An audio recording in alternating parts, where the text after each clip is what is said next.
السلام عليكم ورحمة الله وبركاته، ازيكم عاملين ايه؟ يا رب تكونوا بخير. النهاردة طبعا هنعمل وصفة جديدة وهنعمل حاجة جديدة.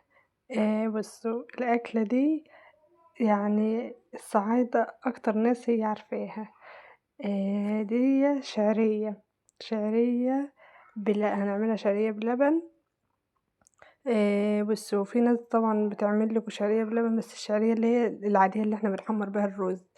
فالصعايدة اللي هم أهلنا بتوع زمان دول كانوا يعملوا الشعرية دي، وعلى فكرة كانوا ممكن يحمروا بها الرز ويعملوها بصلصة زي المكرونة الاسباجيتي.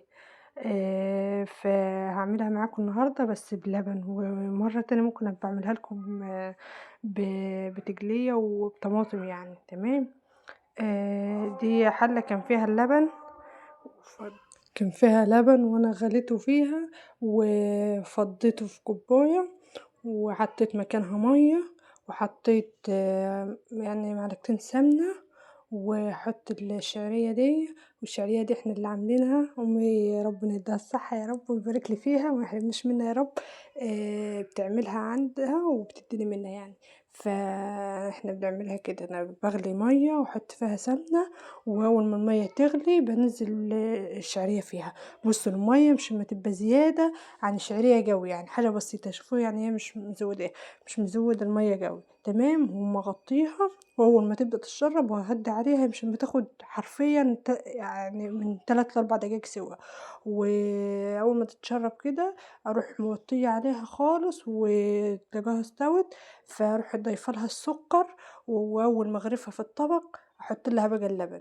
تاكلوا شوية شعرية والله بصوا روعة روعة روعة. وطبعا لو اطفالكم هيحبوها، لو حابين تفطروا بيها تتعشوا بيها بين الوجبات خطيرة. وطبعا وصل هنا ما ينساش يعمل لايك واشتراك وكومنت حلو. ولو في حد بيعملها يقول لي بتعملوها كده ولا لا، وايه رايك في الطريقه دي؟